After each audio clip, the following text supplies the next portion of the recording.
நாகை, மயிலாடுதுறை, திருவாரூர் மற்றும் காரைக்காலில் கனமழை எச்சரிக்கையால் பள்ளி கல்லூரிகளுக்கு இன்று விடுமுறை. தஞ்சாவூரில் பள்ளிகளுக்கு மட்டும் விடுமுறை அறிவித்த மாவட்ட நிர்வாகம்.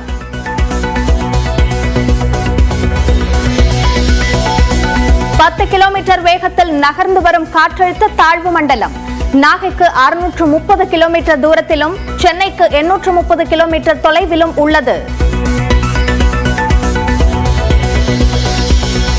திருவாரூர் மாவட்டத்தின் பல்வேறு பகுதிகளில் பரவலாக மழை.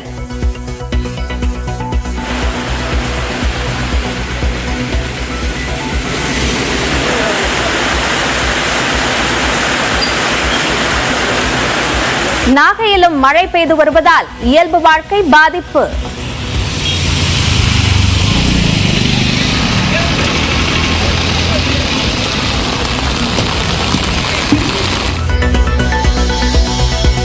மானாமதுரை அருகே கால்வாய் உடைந்து வீடுகளுக்குள் புகுந்த நீர். குழந்தைகளுடன் கடும் அவதிக்கு ஆளான மக்கள்.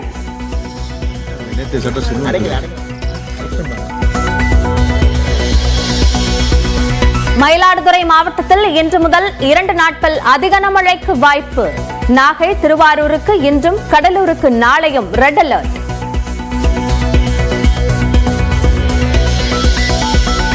சென்னையில் நாளை முதல் 3 நாட்களுக்கு கனமழை பெய்ய வாய்ப்பு.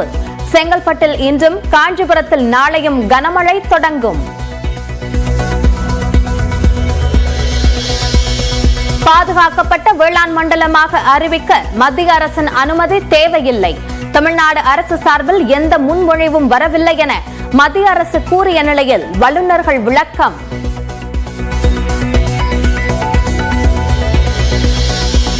தைப்பொங்கல் நாளில் நடக்கவிருந்த பட்டய கணக்காளர் தேர்வு மாற்றம்.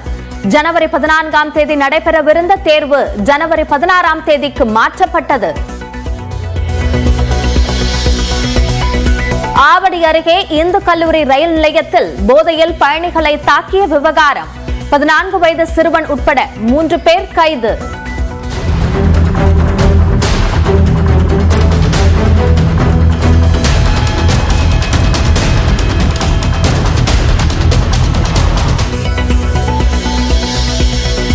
அமைச்சர் KN நேரு சென்னை அப்போலோ மருத்துவமனையில் அனுமதி. காய்ச்சல் காரணமாக சிகிச்சை.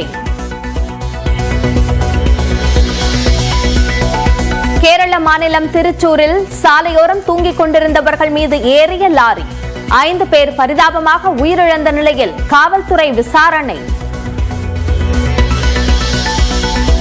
ரிசர்வ் வங்கி ஆளுநர் சக்திகாந்த தாஸ் மருத்துவமனையில் அனுமதி.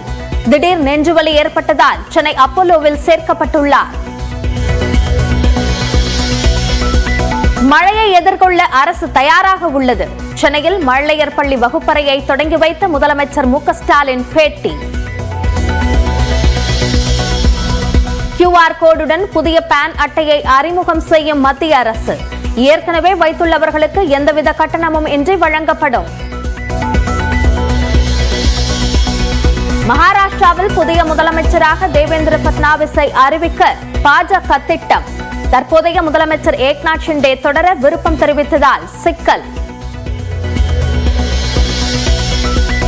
மதுரையில் அதிமுகவின் கள ஆய்வு கூட்டத்தில் செல்லூர் ராஜுவுக்கு எதிராக பேசியவர்கள் மீது தாக்குதல்.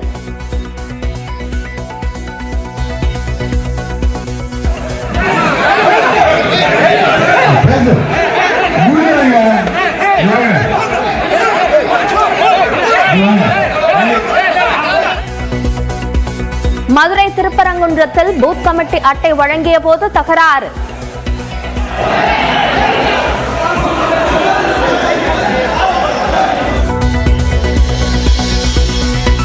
AR ரஹ்மான் தனது தந்தை போன்றவர். AR ரஹ்மான் குழுவில் பணியாற்றிய மோகினி டே விளக்கம். IPL ஏலத்தில் 13 வயது பிகார் சிறுவனை 1 கோடி ரூபாய்க்கு வாங்கிய ராஜஸ்தான் ராயல்ஸ். 17 வயது இடக்கை வேகப்பந்து வீச்சாளரை 2 கோடி ரூபாய்க்கு போட்டி போட்டு வாங்கிய CSK.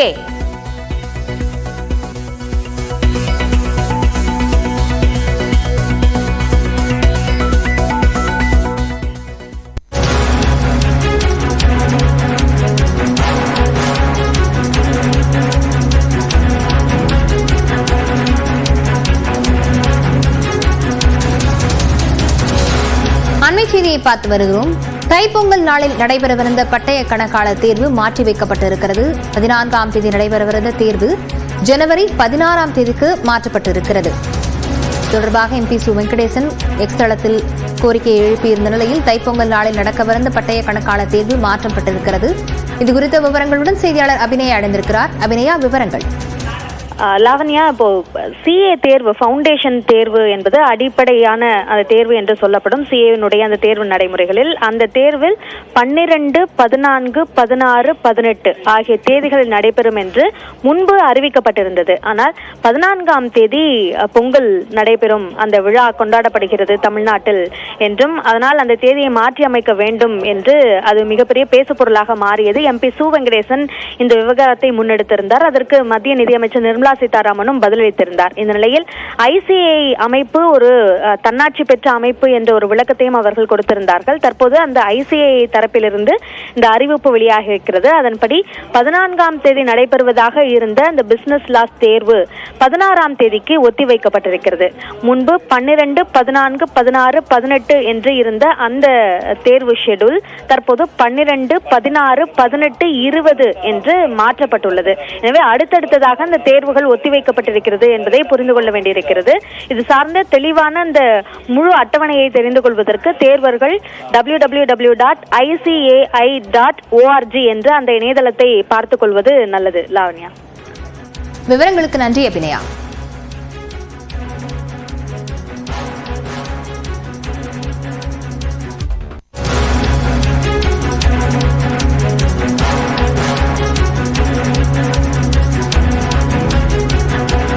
அண்மை செய்தியை பார்த்து வருகிறோம்.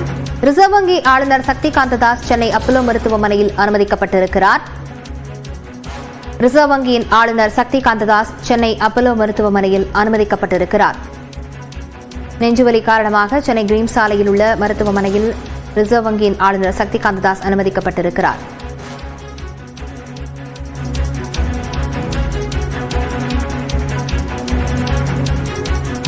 நெஞ்சுவலி காரணமாக ரிசர்வ் வங்கியின் ஆளுநர் சக்திகாந்த தாஸ் அப்போலோ மருத்துவமனையில் சென்னையில் அனுமதிக்கப்பட்டிருக்கிறார்.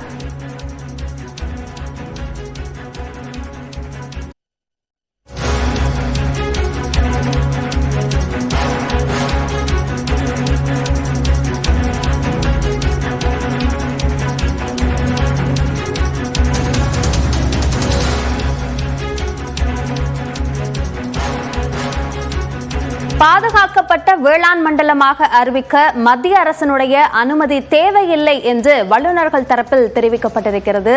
பாராளுமன்றத்தில் எழுப்பப்பட்ட கேள்விக்கு மத்திய அரசு பதிலளித்த போது பாதுகாக்கப்பட்ட வேளாண் மண்டலமாக அறிவிக்கப்படுவது தொடர்பாக எந்தவிதமான முன்மொழிவும் தமிழ்நாடு தரப்பிலிருந்து தங்களுக்கு கிடைக்கப்பெறவில்லை என்று மத்திய அரசு தரப்பில் விளக்கமளித்திருந்த நிலையில் இந்த ஒரு தெளிவை வல்லுநர்கள் கொடுத்திருக்கிறார்கள். இது சார்ந்த கூடுதல் கருத்துக்களை நம்மோடு பகிர்ந்து கொள்வதற்காக பூவுலகின் சுந்தரராஜன் நம்மோடு இணைப்பில் இருக்கிறார். அவரோடு பேசலாம். வணக்கம் சார். இந்த குழப்பம் எதனால் ஏற்படுகிறது? இப்போ இந்த பாதுகாக்கப்பட்ட வேளாண் மண்டலம், இதற்கான மத்திய அரசினுடைய அனுமதி தேவை இல்லையா? அப்படி கிடைக்காத பட்சத்துல அதுல செயல்படுத்துறதுல ஏதாவது சிக்கல்கள் ஏற்படுமா?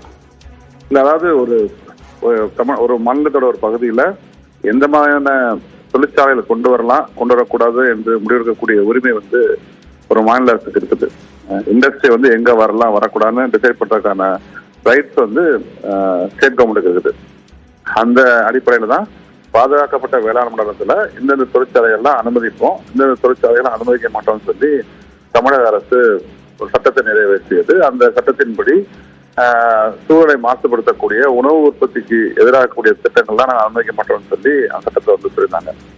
எப்போ ஒன்றிய அரசாங்கம் போகணும்னா, ஒரு பகுதியை சூழலியல் கூறுதிறன் கொண்ட பகுதி, அதாவது எக்கோ சென்சிட்டிவ் ஜோனா அறிவிக்கணும். எக்கோ சென்சிட்டிவ் ஜோனா எப்ப அறிவிப்போம்னா, ஒரு தேசிய பூங்கா, நேஷனல் பார்க் இருக்கு, இல்ல பாதுகாக்கப்பட்ட சரணாலயம் இருக்கு, சான்ச்சுரி இருக்குது, இல்லாட்டி பயோஸ்பியர் இருக்குது, ரிசர்வ் ஃபாரஸ்ட் இருக்குது. இந்த மாதிரி கூடிய இடங்கள்ல தான் சூழலியல் கூறுதிறன் கொண்ட பகுதின்னு சொல்லி அறிவிப்பாங்க. வீடுகள் கூட அனுமதிக்க மாட்டோம், எந்த விதமான கட்டுமானங்களும் அனுமதிக்க மாட்டோம். அப்படிப்பட்ட ஒரு நிலையில தான் நம்ம ஒன்றிய அரசாங்கத்தை போய் இந்த பகுதிகள்லாம் நாங்க எக்கோ சென்சிட்டிவ் ஜோனா அறிவித்தோம் சொல்றோமே ஒழிய, பாதுகாக்கப்பட்ட வேளாண் மண்டலம் என்பது உணவு உற்பத்தி நடைபெறக்கூடிய இடம் என்பதை மாநில அரசு முடிவு செய்து அதுல எந்த மாதிரி தொழிற்சாலையில அனுமதிக்கலாம், அனுமதிக்கக்கூடாத முடிவு மாநில அரசு தான் வந்து எடுக்க முடியும். அதான் வந்து மாநில அரசு வந்து எடுத்திருக்கு. இதற்கு வந்து ஒன்றிய அரசாங்கம் போகணும்னு அவசியம் இல்லை. நன்றி திரு சுந்தர்ராஜன். இந்த விவகாரம் குறித்த ஒரு விளக்கத்தை எங்களோடு பகிர்ந்து கொண்டமைக்கு. தொடர்ந்து நம்மோடு பேசுவதற்காக அறிவொளி இயக்கத்திலிருந்து திரு சேதுராமன் இணைப்பில் இருக்கிறார். அவரோட பேசலாம். வணக்கம் சார். இப்போ பாராளுமன்றத்தில் எழுப்பப்பட்ட கேள்விக்கு என்ன பதில் மத்திய அரசு தரப்புல கொடுக்கப்பட்டிருக்கு? 5 ஆண்டுகளுக்கு முன்பாகவே இது பாதுகாக்கப்பட்ட வேளாண் மண்டலமாக அறிவிக்கப்பட்டிருக்கிறது. இப்போ மத்திய அரசினுடைய இந்த ஒப்புதல் என்பது தேவையா? எது நடைமுறை? வணக்கம். திரு சுந்தரராஜன் குறிப்பிட்ட ஒரு விஷயம் தான். அதாவது வந்து சில பகுதிகளை மட்டும்தான் வந்து நீங்க வந்து அறிவிக்க முடியும். உதாரணத்திற்கு சமீபத்துல பிரச்சனைக்குரிய விஷயமாக பேசக்கூடிய அரிட்டாப்பட்டியில வந்து கிட்டத்தட்ட ஒரு 5 ஏக்கருக்கு மேல வந்து நீங்க வந்து அங்க பாதுகாப்பு சூழல் மண்டலமாக அறிவிக்கப்பட்டிருக்கு. அந்த மாதிரியான ஒரு பகுதியை அறிவிக்கலாம். ஆனா ஒட்டுமொத்த 3 மாவட்டங்களை வந்து நீங்க வந்து மத்திய அரசு குறிப்பிடுறது மாதிரியான ஈகோ சென்சிட்டிவ் ஜோனாவோ ஈகோ சென்சிட்டிவ் ஏரியாவோ அறிவிக்க முடியாது. காரணம், நீங்க சாதாரண நடைமுறையில செயல்படுத்தக்கூடிய திட்டங்கள் கூட நீங்க அனுமதிக்காக பெரிய நீண்ட காலத்துக்கு காத்திருக்கிற மாதிரி இருக்கும். அப்ப மாநில அரசு மிக சரியாக தான் செய்தது. 2019 சட்டமன்றத்தில் கொண்டு வரப்பட்ட அந்த தீர்மானமாகட்டும், அது நடைமுறைப்படுத்தப்பட்ட அரசாணையாக 2020 வெளிவந்ததுலயும் மத்திய அரசினுடைய அனுமதியோட தான் அந்த ஆர்டரை வந்து கவர்னர் வந்து இங்க வந்து அரசாணையா வெளியிட்டிருக்காரு. அப்ப மத்திய அரசு தனக்கு தெரியாது அப்படின்னு சொல்ல முடியாது. அதுல சொல்லாம என்ன சொல்லியிருக்காங்க, இது ஈகோ சென்சிட்டிவ் ஏரியா இல்ல அப்படின்னு சொல்லியிருக்காங்க. நான் மாநில அரசு வந்து தெளிவாக எந்தெந்த தொழில்கள் இங்க தொடங்கக்கூடாது, அதுல எண்ணெய் எடுப்பு தொடர்பாகவோ அந்த ஆணையில தெளிவாக இருக்கு. இதற்காக தான் கூடுதலான ஒரு பலம் செய்யக்கூடிய வகையில அன்றைய அதிமுக அரசு முடிந்த பிறகு வந்த திமுக அரசு ஒரு கமிட்டி ஒன்று ஃபார்ம் பண்ணிச்சு. திருமிகு சுல்தான் இஸ்மாயில் தலைமையில ஒரு கமிட்டி ஒன்று ஃபார்ம் பண்ணி எண்ணெய் எடுப்பு பணிகள் காரணமாக காவிரி டெல்டால மட்டும் இல்ல ஒட்டுமொத்த தமிழகத்தில் இருக்கக்கூடிய பிரச்சனைகளை, சுற்றுச்சூழல் பிரச்சனைகளை ஆய்வு செய்வதற்கான ஒரு கமிட்டி. அதுல திருமிகு இஸ்மாயிலோட சேர்ந்து ஐஐடி உட்பட வேளாண் கல்லூரி, வேளாண் பல்கலைக்கழகம் உட்பட பல பேராசிரியர்கள் இருந்தாங்க. அந்த கமிட்டியுடைய ரெக்கமெண்டேஷன் மாநில அரசுக்கு 2 ஆண்டுகளுக்கு முன்னதாகவே வழங்கப்பட்டிருக்கு. அப்படி வழங்கப்படும் போது திருமிகு சுல்தான் இஸ்மாயில் மிக தெளிவாக செய்தியாளர்களை சந்திப்போது சொன்னது, இது மிக மோசமான சூழல்கள் பிரச்சனைகளை ஏற்படுத்தி இருக்கு. இதை படக்காட்சிகளோடு விளக்க கூட தங்களுடைய குழு தயாராக இருப்பதாக குறிப்பிட்டார். அந்த அறிக்கை வெளிவந்ததுன்னா இன்னும் சூழல் சம்பந்தமான பிரச்சனைகள் அதுல இருக்கின்றது வெளியில வரும். ஆனா இந்த 3 மாவட்டங்கள்லயும் நீங்க பாதுகாக்கப்பட்ட வேளாண் மண்டலம் என்று அறிவிக்கப்பட்ட பிறகு எந்த திட்டங்களும் செயல்படுத்த விடல. கூடுதலாக எண்ணெய் எடுப்பு தொடர்பாக அந்த அவருடைய பதிலே குறிப்பிட்டிருக்காங்க, இது தனி சட்டப்படி வரும் அப்படின்னு சொல்லி. அந்த சட்டத்தில் இருக்கக்கூடிய கூடுதலான அம்சங்கள், சுற்றுச்சூழல் அனுமதி வாங்குவது என்பது மாநில அரசு மூலமாக மட்டும்தான் அது நடைமுறையில சாத்தியமாகும். அப்ப ஏற்கனவே இந்த சட்டத்துல சில மாற்றங்களை கொண்டு வந்து 2020 கொண்டு வரப்பட்ட மத்திய அரசு கொண்டு வந்து கேட்டகரி B1 என்ற அடிப்படையில கொண்டு போனாங்க எண்ணெய் எடுப்பு ஆய்வு பணிகளை. அப்ப கொண்டு போகும்போது என்ன ஆயிடுச்சு அப்படின்னு பாத்தீங்கன்னா, இப்ப SEIன்னு சொல்லக்கூடிய ஸ்டேட் என்விரான்மெண்டல் இம்பாக்ட் அசஸ்மெண்ட் அத்தாரிட்டிக்கு 3 மனுக்கள் வந்திருக்கிறதாக இந்த பதிலே குறிப்பிட்டிருக்காங்க.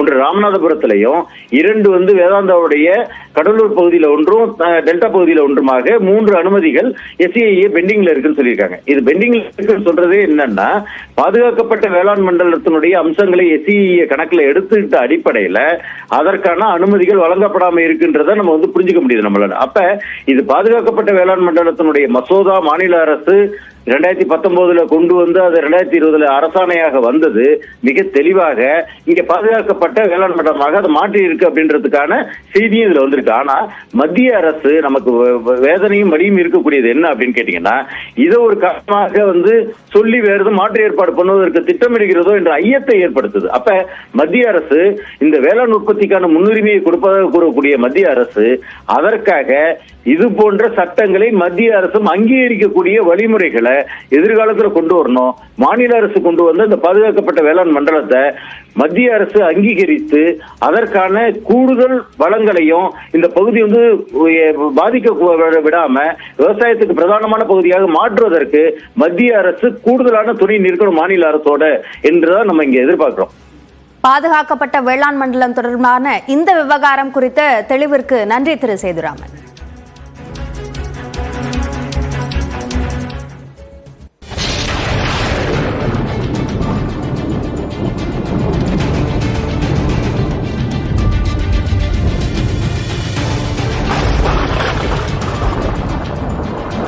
மணி வரைக்குமான மழை விவரங்கள் வெளியாக இருக்கின்றன. அதில் 9 மாவட்டங்களில் கடலூர், மயிலாடுதுறை, நாகை உள்ளிட்ட 9 மாவட்டங்களில் மிதமான மழை பெய்ய வாய்ப்புள்ளதாக வானிலை ஆய்வு மையம் எச்சரிக்கை விடுத்துள்ளது.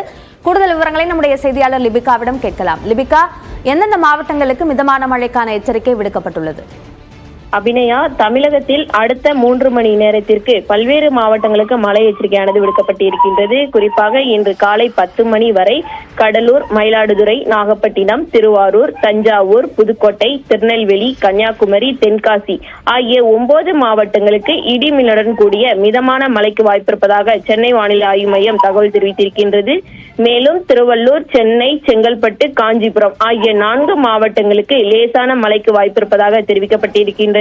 தொடர்ச்சியாக அடுத்த 3 மணி நேரத்திற்கு தமிழகத்தை பொறுத்தவரை 13 மாவட்டங்களுக்கு மழைக்கான வாய்ப்பிருப்பதாக சென்னை வானிலை ஆய்வு மையம் தகவல் தெரிவித்திருக்கிறது. அபிநயா, விரிவான விவரங்களுக்கு நன்றி லிபிகா.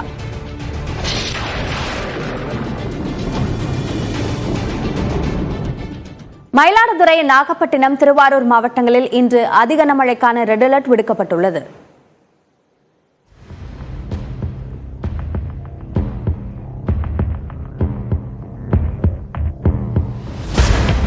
தென்கிழக்கு வங்கக்கடலில் உருவான காற்றழுத்த தாழ்வு பகுதி காற்றழுத்த தாழ்வு மண்டலமாக வலுப்பெற்றதாக வானிலை ஆய்வு மையம் கூறியுள்ளது. இதனால் இன்று மயிலாடுதுறை, நாகப்பட்டினம், திருவாரூர் மற்றும் காரைக்காலில் அதி கனமழை பெய்யலாம் என்று தெரிவிக்கப்பட்டுள்ளது. விழுப்புரம், கடலூர், அரியலூர், தஞ்சாவூர், புதுக்கோட்டை, சிவகங்கை மற்றும் புதுவையில் மிக கனமழை பெய்ய வாய்ப்புள்ளது. ராமநாதபுரம், திருச்சி, பெரம்பலூர், கள்ளக்குறிச்சி, செங்கல்பட்டு மாவட்டங்களில் இன்று கனமழை பெய்யும் என்று கணிக்கப்பட்டுள்ளது. தற்பொழுது கிழக்கிலிருந்து மேற்காகவும் மேற்கிலிருந்து கிழக்காகவும் நகர்ந்து செல்லக்கூடிய வானிலை நிகழ்வுகள் ஒன்றுமேல் ஒன்றாக ஆப்போசிட் டைரக்ஷன் நகருது. மேலும் வளிமண்டலத்தில் நடுப்பகுதியிலிருந்து நமக்கு இது வெஸ்டர்லி ட்ரஃப்னு சொல்லக்கூடிய மேற்கத்தை ட்ரஃபும் வரக்கூடிய சூழ்நிலை இருக்கிறது. இது மாதிரி அப்புறம் இலங்கைக்கு அருகில் வரும்போது நிலப்பகுதியோடு தொடர்பு சொல்லக்கூடிய நிலை இருக்குது. இந்த மாதிரி மல்டி ஃபேக்டர் இருக்கிறதுனால அது தொடர்ந்து கண்காணிச்சிட்டு இருக்கோம். அதில் மாற்றங்கள் நிகழும் பொழுது வலுப்பெறக்கூடும் அடுத்த நிலை என்னென்ன மாற்றங்கள் நிகழும் என்பது தெரிவிக்கப்படும். நாளை கடலூர், மயிலாடுதுறை மற்றும் காரைக்காலில் அதி கனமழையும் பெய்யலாம் என்றும் கூறப்பட்டுள்ளது.